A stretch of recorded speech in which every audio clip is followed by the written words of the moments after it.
In a dramatic Senate vote on Tuesday, April 8, 2025, former Senate Republican leader Mitch McConnell of Kentucky stood alone among his party, casting a decisive no against Elbridge Colby, President Donald Trump's nominee for Undersecretary of Policy at the Defense Department.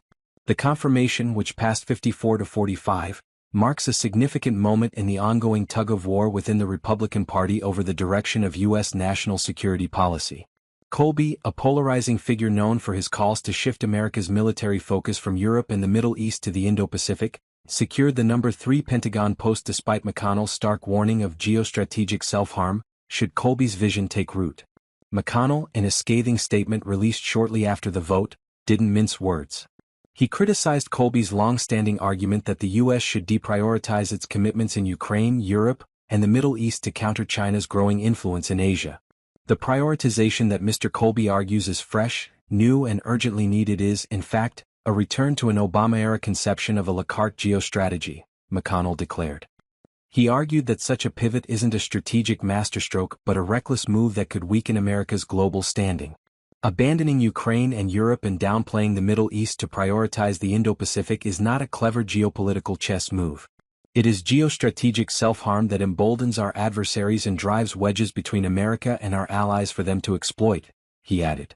The vote itself revealed an unusual bipartisan twist. While McConnell was the lone Republican dissenter, 3 Democrats, Senators Jack Reed of Rhode Island, Mark Kelly of Arizona, and Elissa Slotkin of Michigan, crossed party lines to support Colby.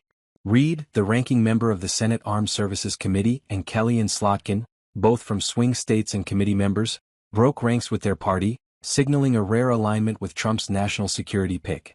Their votes, alongside a near-unified Republican bloc, pushed Colby over the finish line, despite fierce debate over his realist foreign policy stance. McConnell's opposition wasn't just about Colby's Indo-Pacific focus. He warned that confirming Colby leaves open the door for the less polished standard-bearers of restraint and retrenchment at the Pentagon to do irreparable damage to the system of alliances and partnerships that serve as force multipliers to U.S. leadership. This jab appeared aimed not only at Colby but at other controversial Trump appointees within the Pentagon, whom McConnell and other GOP hawks view as threats to America's traditional global role. It encourages isolationist perversions of peace through strength to continue apace at the highest levels of administration policymaking, he said, invoking a phrase long associated with Republican foreign policy doctrine. Behind closed doors, McConnell wasn't alone in his reservations. A Senate GOP source familiar with the vetting process revealed that several Republican senators harbored serious concerns about Colby's nomination in the lead-up to the vote. Yet, when push came to shove, only McConnell, who has announced he won't seek re-election, translated those doubts into action.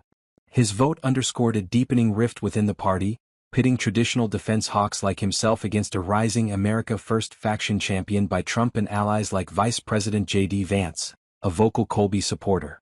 The confirmation hearing last month offered a preview of the tensions. Senate Armed Services Committee Chair Roger Wicker of Mississippi pressed Colby on his ties to other Pentagon appointees, notably Michael Domino, tapped as Deputy Assistant Secretary for Defense for the Middle East, and Andrew Byers, Deputy Assistant Secretary for South and Southeast Asia. Domino has sparked backlash from pro-Israel groups for suggesting the U.S. faces no vital threats in the Middle East, a view at odds with decades of American policy. Wicker also highlighted Byers' stance that deterrence-focused strategies toward China are misguided, questioning whether Colby shared such views. Colby distanced himself from both, insisting their positions didn't reflect his own or Trump's broader agenda. For McConnell, the stakes are personal. A longtime advocate for projecting U.S. military might worldwide and bolstering NATO, he framed his vote as a stand for principle. I remain committed to supporting national security nominees whose records and views make them assets, not liabilities in the restoration of U.S. hard power, he said. His parting shot was a dire prophecy. Make no mistake, America will not be made great again by those who are content to manage our decline.